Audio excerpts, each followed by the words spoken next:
இயேசு கிறிஸ்துவும் நானும். இன்றைய வேத வாக்கு மத்தேயு 6:1. மனுஷர் காண வேண்டுமென்று அவர்களுக்கு முன்பாக உங்கள் தர்மத்தை செய்யாதபடிக்கு எச்சரிக்கையாயிருங்கள். செய்தால் பரலோகத்தில் இருக்கிற உங்கள் பிதாவினிடத்தில் உங்களுக்கு பலனில்லை.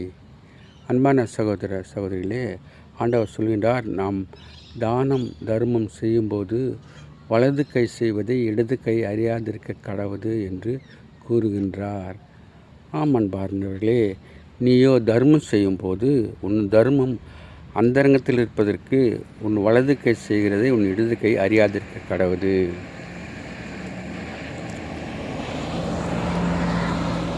அப்போது அந்தரங்கத்திலே பார்க்கிற உன் பிதா தாமே உனக்கு வெளிரங்கமாக பதிலளிப்பார் என்று ஆண்டவர் சொல்கின்றார். அதனால் நாம் ஜெபிக்கும்போதும் மற்றவர்களுக்கு உதவி செய்யும்போதும் மற்றவர்கள் அறியக்கூடாதபடிக்கு இருக்க வேண்டும் என்று ஆண்டவர் விரும்புகின்றார். அதனால் நாம் மற்றவர்கள் காண வேண்டும் என்று நம்முடைய தர்மங்களை செய்யாதபடிக்கு இருக்க ஆண்டவர் கிருபை செய்வாராக. ஆமேன். Have a blessed day. God bless you.